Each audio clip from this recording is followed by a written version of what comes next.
he's the adjunct to the Knight of Fate at this point. So I'm actually when I was on the plane today, I was working on Butters' the short story I'm writing from Butters' point of view. That's his first mission as a Knight of the Cross. It starts off, he's out jogging with Michael, and he kind of comes to a stop, and he's staring, and Michael's like, "What?" And Butters' like, "You don't see that?" And see what? They've got the homeless guy sleeping on the bench. No, what do you see? There's a yellow exclamation point floating over his head.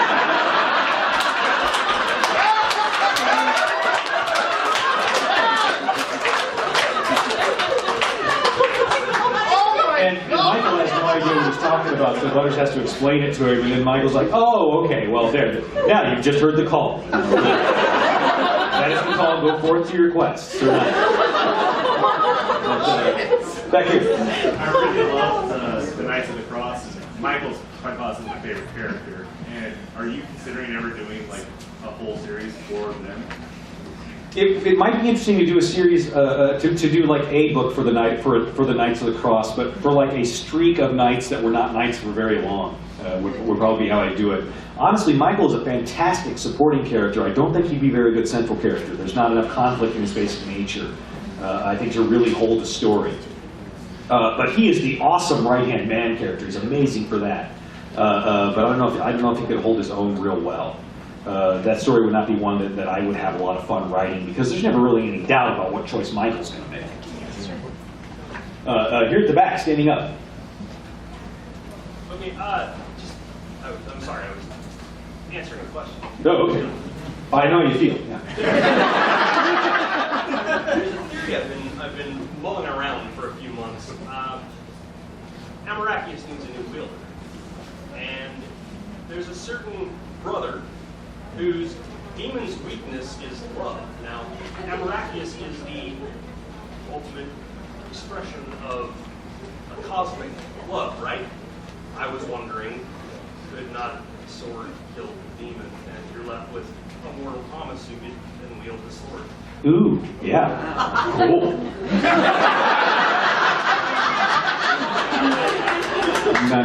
Nah. I can't answer these questions, guys. It will ruin the fun. I'm sorry, I can't and I won't. Well, I could, but I won't. Yeah.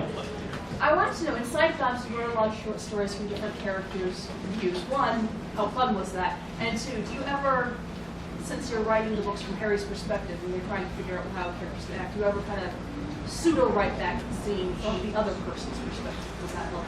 Okay, the question was, how much fun was it writing the various viewpoint characters that weren't Harry in side jobs? And when I'm writing, do I ever kind of stop and mentally write the scene from the other character's point of view? Even though I'm writing from Harry. The answer to the first question is, it was tons of fun. Some of the viewpoints were kind of really disturbing to get into. Mark Hone really bothered me as a viewpoint character. Because he is just so, he's a predator. I mean, he doesn't feel a lot. He's got something to get done, and he's remorseless about getting it done, and that's all there is to it. As far as when I'm writing, do I write the scenes from other characters' point of views? Constantly. I mean, Harry Dresden, from the point of view of everybody who's not Harry Dresden, or somebody who's like really, really close to him, and there's only 3 or 4 people who are that close to him, Harry is a big, scary, just very difficult to deal with person. I mean, he goes around, he can't make eye contact with anyone, ever.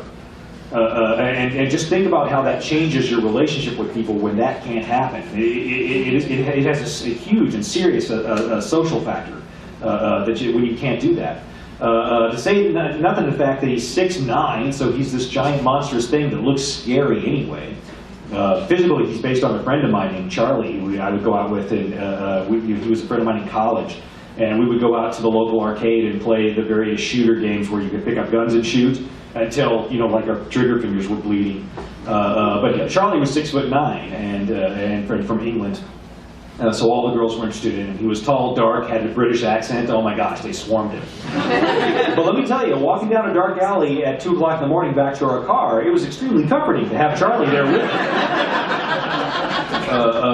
Because I mean, he was dangerous looking. I wasn't sure. I don't know how dangerous he actually was, but he looked that way. That's for sure. But that also would have a huge effect on the people that were around him. Yeah, Harry Dresden, the one that we see from the books is a very different person, because we see the guy who's like the goofball who can barely balance his checkbook. Everybody else sees this tall, dark, super-powered person who might destroy the city, maybe, and who they're terrified of making angry. So, yeah. Who is, which one was it? Oh, go ahead.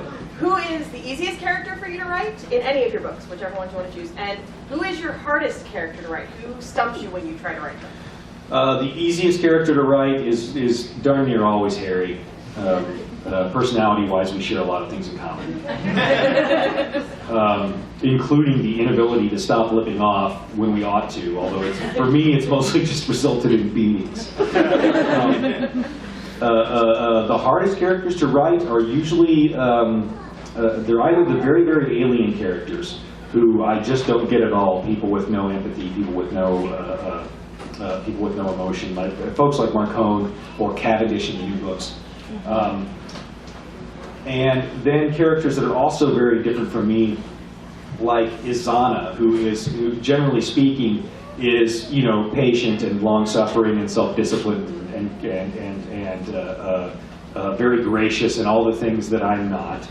And so for characters like that, I think Izana especially, because she was the first time I really was writing, trying to write from a more feminine viewpoint, because I hadn't done it before, so trying to write that character and to try and think through all the things that character was doing, it was like trying to swim in molasses, because I had to stop and think about every single thing that I was doing and trying to see things through her eyes. And that was a very difficult process. It got easier as I went along. Amara was much easier because she was an action hero. So I could have her do action hero stuff, and only occasionally would I be getting into the kind of the warmer, more emotional viewpoint for that character. But Izana was this character who was this empath, who could feel everything from the people that were all around her, and that was I'm so oblivious. It was really hard to write that character. Because I'm the kind of person who steps on people and walks into walls and didn't really notice it happen, and is very confused when people protest, and get upset about it. It's like I didn't really know that was happening. I'm sorry. You can't be that stupid. Yes, I can. Yeah, right here. We've mentioned before about the George Martin series and stuff. When you're doing a book series and they make it into a TV series, obviously a lot of strange things happen. And I was just wondering how you felt about some of the significant differences. I mean, why did they change Karen's name? Having Bob walking around and many other aspects of it that were really quite different than what you'd written. How did you feel about that? How did that happen? Okay, how did I feel about the TV series and the changes that got made to the story from the books when it went to the TV series? Well, first of all, I like to be an optimist. I like to see glasses half full. So the TV series, it did get canceled, but it got canceled before it could totally ruin anything. So that's cool.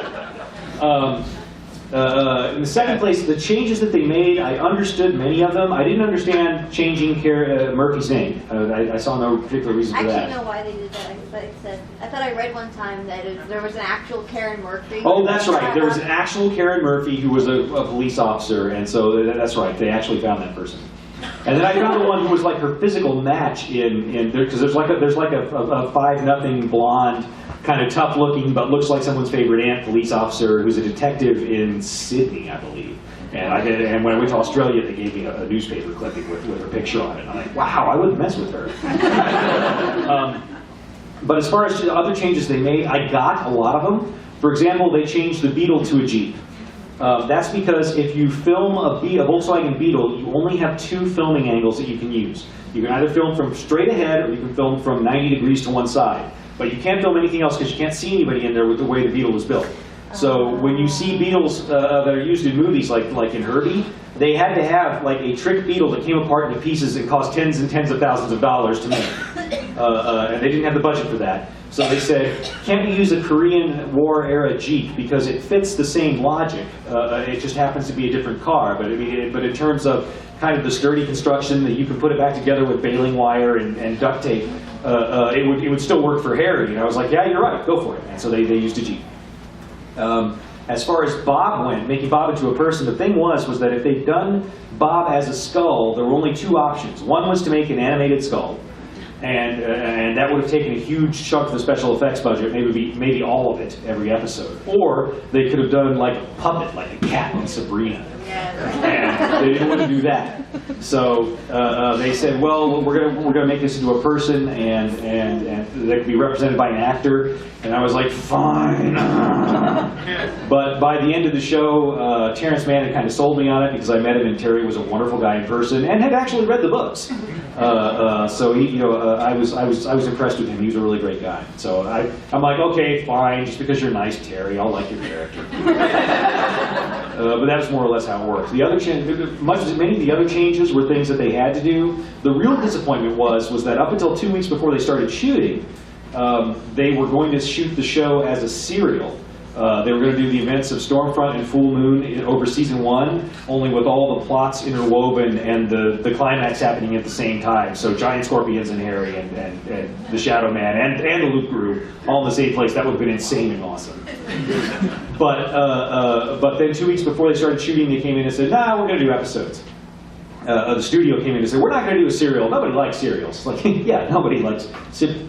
Do you know that we're not talking about breakfast cereal, right? You know that's a different. No, you know that? Okay. But they said we've only got 2 weeks till we start shooting. Don't have time to rewrite the show for that. And they're like, oh, never mind. Just use the serial episodes and just kind of change characters and change characters, genders, and names and break the stories apart, and we'll shoot them out of order and air them like that, and it'll be fine. Yeah, that'll be fine. Oh my gosh. Anyway, if it happens again, my condition for it happening again is that I'm going to come along as a creative consultant. Not to make sure it stays the same, but to make sure that it kind of approaches the same flavors of cool and fun. Because that's what I feel really got lost the hardest. So there wasn't enough fun, there wasn't enough goofy. But